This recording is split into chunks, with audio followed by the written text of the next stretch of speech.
Are you building in Ghana? You can't find trustworthy people to build it for you? Tilly E Honest Pro Artisans will build it for you. Are you looking for masons, carpenters, tilers, plumbers, walk-in closet builders, kitchen cabinet, CCTV, civil engineers, architects? Look no further. Tilly E Honest Pro will build your dream house for you. Good morning. You teach your BBR, Yaminko BBR.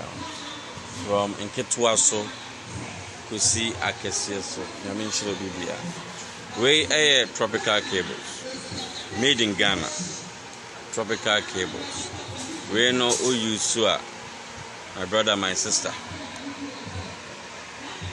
And ya dear was an aquato cable for there. We are fire resistance. Into friend fireproof. Fire resistance. Nature says in case simple say electrical fault na say de eja na so bibi mu na nka hyew fia acquire fire resistance ntino as our socket and our gadgets be crampo anya ade ebetumi asoja mpo ahye no. Nature say you stay safe. We know ya tete so otas ye promotion so. Hello everyone, welcome to Paradigm Shift. My name is Patrick Belfi. What is a paradigm or paradigm shift? Do you guys know what a paradigm shift is?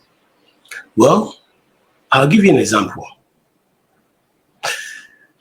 Let me tell you a story that I once heard on the internet about paradigm shift. Once upon a time, there was a blind man who got into a crowded bus,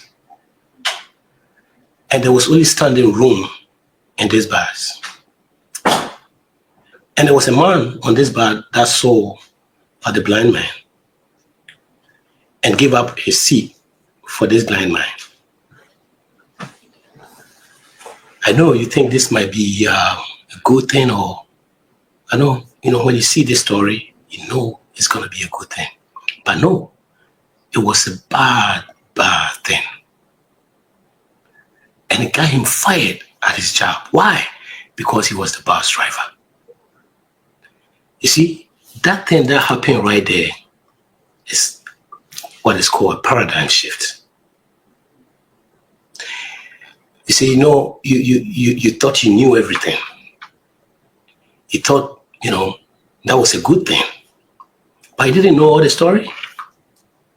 And you didn't have all the information. And once you had all that information, everything changed. A good thing became a bad thing. To me, it's like, it's kind of like seeing how a magic trick is done. Well, once you see that illusion, you can't be fooled by it again, right? So we should sort the right information that can shift our paradigm. See, like I said earlier on, every Wednesday we talk about paradigm shift. Subscribe to the Patrick Belfi YouTube channel and you get this paradigm shift. Every Wednesday you get a show. Today we're going to talk to this young man. I think we've talked to him before, and we're going to go way further. Very brilliant, very elaborated guy who is doing a lot and want to go do more for our community. We're going to talk to him and see what he's going to bring to our community. Mr. George. Yes, sir. Now, what's going on? How's the family and everyone? Yeah, we're just having a family time now. So, my little Sunday. girl. Yes, Sunday. We went. We went for church, and after church, came home to make some pizza, and we will be going for shopping soon. But I think it would be great to talk about how we can help improve our community and our shift and make people change their thinking, their perspective. Yes. Yeah, because whatever the things we've known up to this point hasn't really helped us.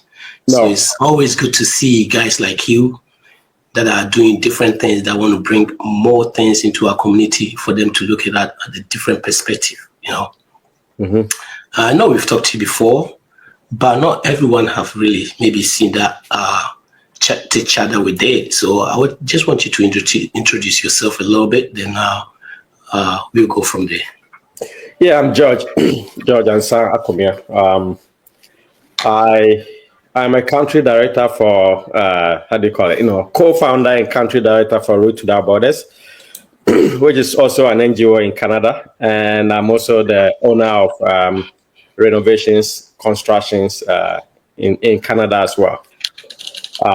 I was a former country director in Ghana with Alma Mater Education, so at least have a little bit of a rich background when it comes to experience and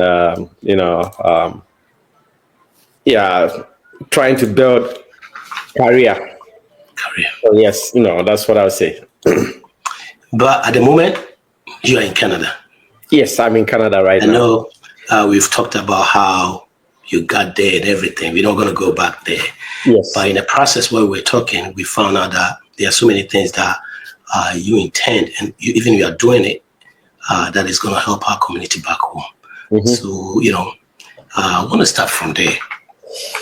What is when I talk about your career, what is it that you actually doing right now? Right now I'm into construction, but I think with my construction business, I see the biggest market in Africa and Ghana.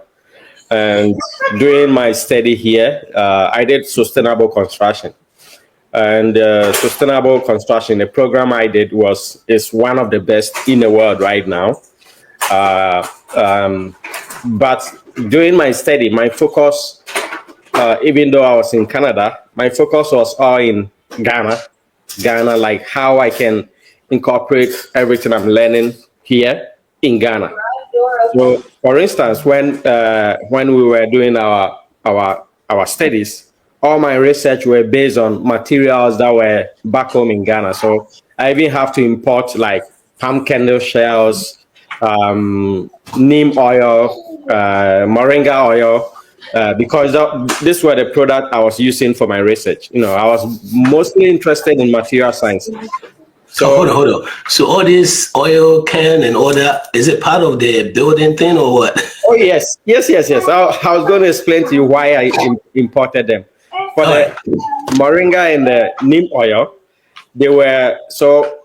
I was kind of thinking that for almost 400 years, 500 years now, our forefathers have been building with clay, but we've not had any modern system to advance on using the same material, but actually like polishing them to a modern standard, right? So all our clay buildings that we have in Ghana look so, like in bad shape, and nobody wants to build with such materials. Anybody that builds with clay, the context of our people is that maybe the person is poor, right? But during my program here, we're building houses almost $1 million using the same clay, straw, and other materials. So I got interested in how I can advance, how to be able to advance in, what we have down there, but using the same material, by making it more polished. So I thought of how do we do like a waterproof paint, right? To paint clay walls. So then I started doing research. So doing my research, we came out with so many products that you can use, but those were, after we do the test, it didn't work out. So then I found moringa and neem. So the moringa and neem, then I started digging into it, and I said, oh, okay, these are materials that are already in Ghana. So we can make like one sustainable paint, or like paint out of it, that we can use to paint like clay walls that will make it waterproof, right? So I started digging into it. Then I talked to my professor. I said, yeah, like give it a try. So I have to import them from Ghana, and then took it to the lab, did some engineering, get it going. Then God being so good, I came out with a solution. So Okay. I did it. We added a pigment to it. The pigment is the color, right? No paint have different colors. So we did it, with different ratios and added a pigment to it. We made a flat clay wall. Then I put on the paint I made. And whenever I pour, like when it dried and I poured water on it, the water will stay on till we come back to our class the next day. So by the time we come to class the next day, we see that the water is dried, but the clay is still like what? Dried. It's not wet. So I had about 6 or 7 samples, but I was able to get the one I was looking for in there. So I got the sample with all the ratios and everything. And I said, wow. So it means that we can advance on our clay buildings, plaster them properly, because it's all about ratio. Even with the plastering, how to make it more look like a cement plastering, there's a ratio of how you mix your sand, you mix your clay, like how much quantity of clay you need, how much sand you need, and to be able to get it the proper ratio you need to advance on this clay building, right? So I got that, and I was also looking at, because here in the building market, there are like 10 or 15 products that we use for building, right? Like, 1 second. Can I check on my kid? Adeline? Oh, yeah. Adeline? Eddie? Go.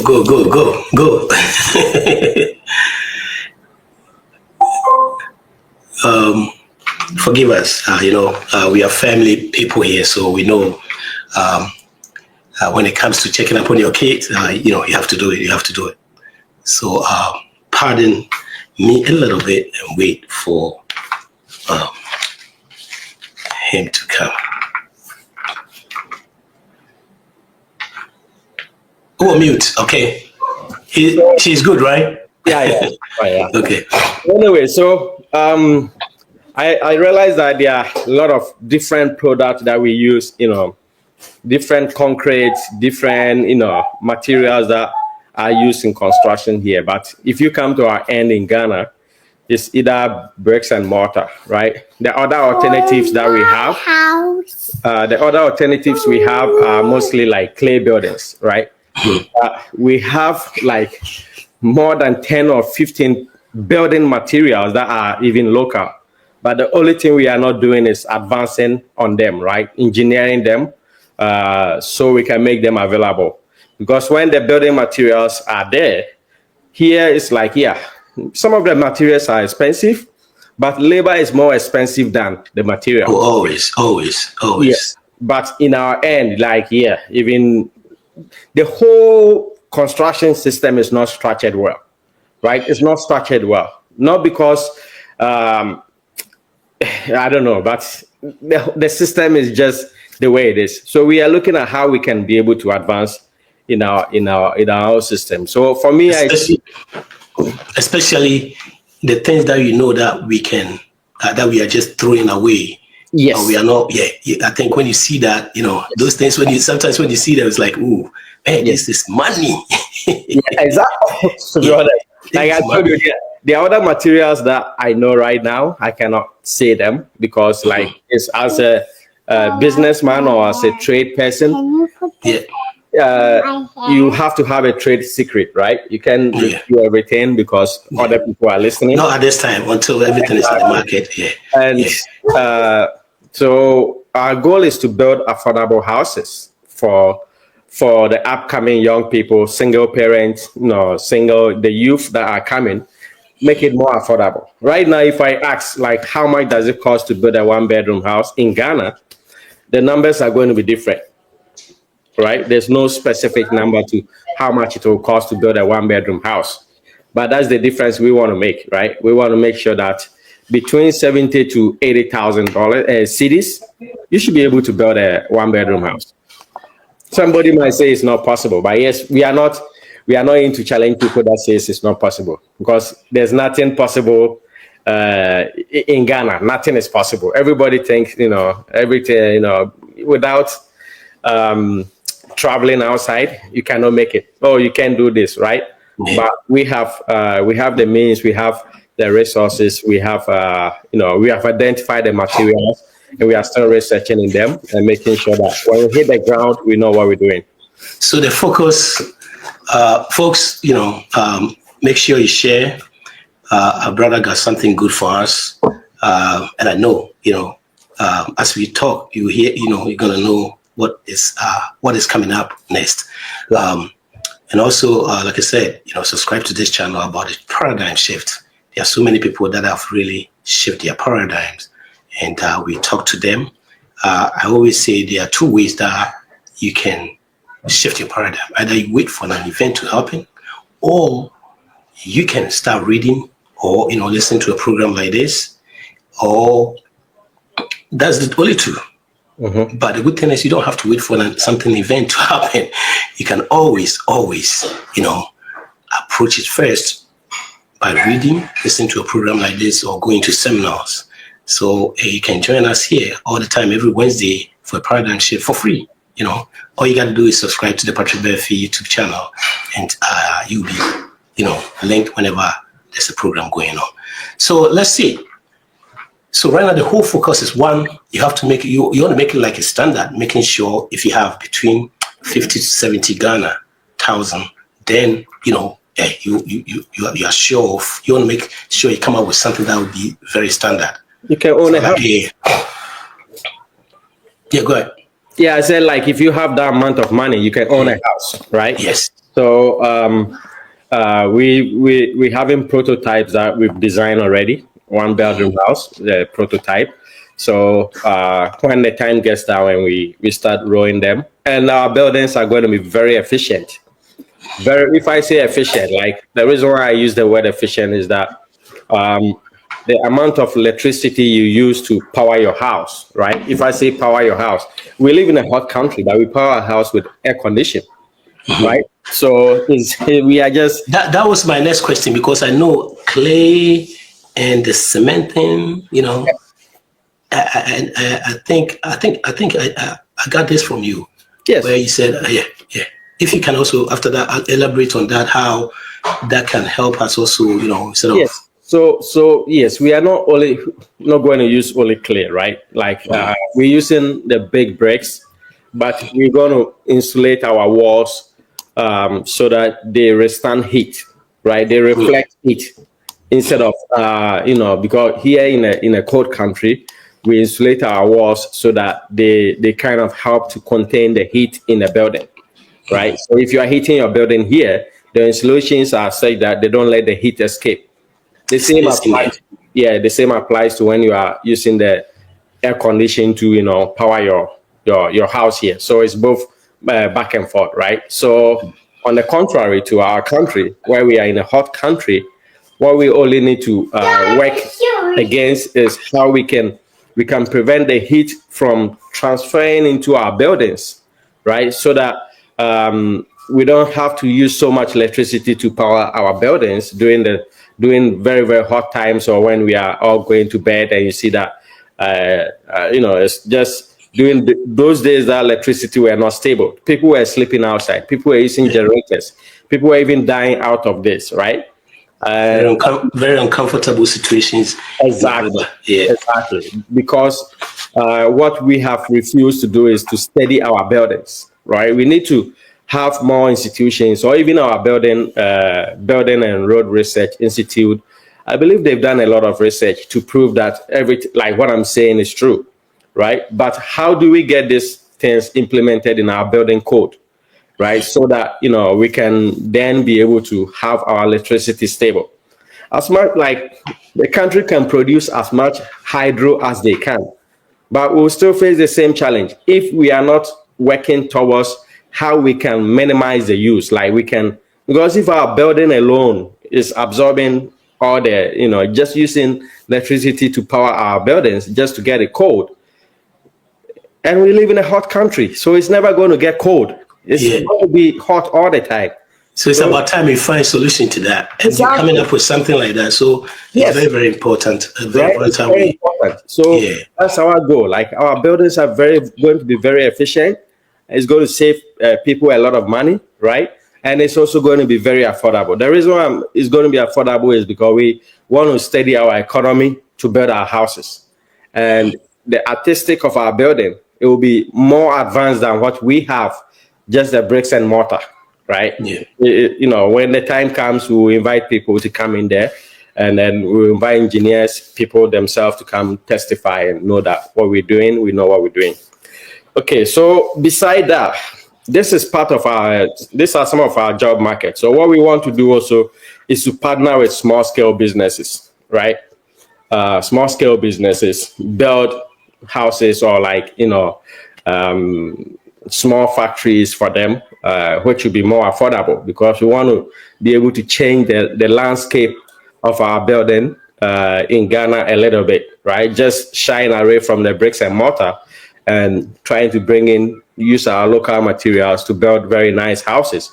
So for instance, let's say you have a choba operator who operates at the roadside, and open air pollution, and all these are things I'm not saying they are bad, but in terms of upgrading their system, we give them a nice, beautiful building where they can cook their food without too much dust. Yes, without dust, without having the heat, enjoying the heat while they are cooking, right? Because I also did I did cook stove. When I was in Ghana, we did research in how we can advance in our cooking stove, the open stove system, right? They can still use the firewood, but it's going to be smokeless. There's not going to be any smoke in their kitchen. It's going to be pretty clean. So when we build such houses or such buildings for them, the only thing we need from them is a premium payment.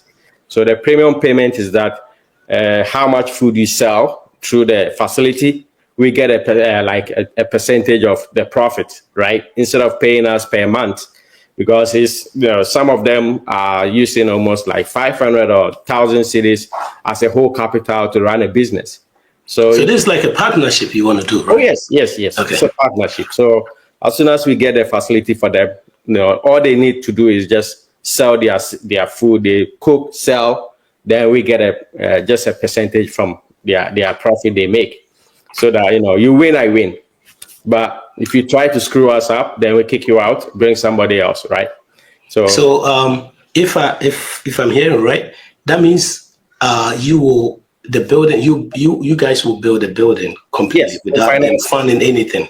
Yes. You build it. Let's say you build and finance it, right? Yes. And okay, now I get what I think we will get to that part later on. Now.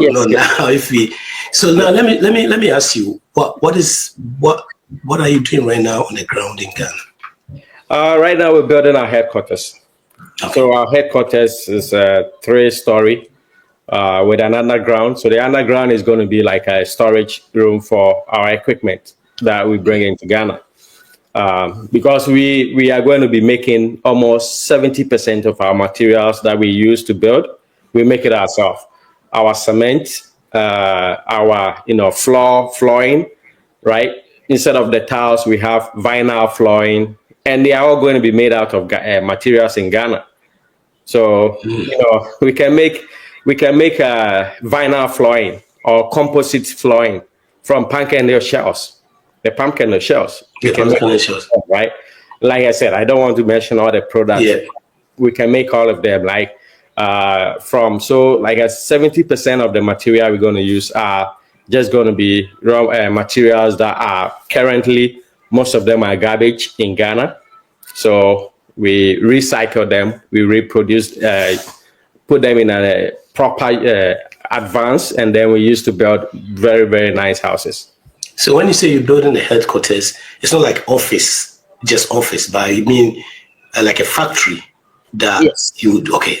Yes. So it's not going to be separate. The office is not going to be maybe separate from. So we're going to have 2 sections. So the head office is going to be office, yes, but also we have a factory where we'll be making the cement, right? So with the cement like this, we have to build like a dome where we heat all our materials, re-engineer them. We have like a warehouse where we are going to stock all these materials that we've identified. So when I hit the ground, when I get to Ghana today, tomorrow we are packing all these materials. because I'll be there myself. We'll be doing it myself. I will have to go with the people. We gather it in a truck or whatever. We take it to the warehouse, start processing them.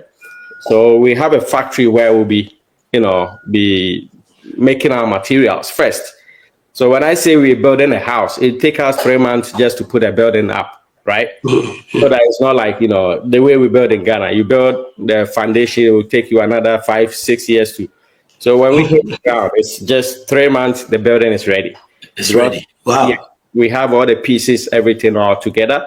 And every building that we have to, even let's say, we also have a renovation program. I'll talk about that. So say if we have to build a house, it's a complete system. We have an architectural that designed the house. We have an engineer that we work with. So I already have the team down there. I have an architect, an engineer who works with he's a lecturer at I think the Sustainable University in Kosovo or somewhere like that. That's where our engineer and architect works. I already have team in Ghana that some of them are already working down there. So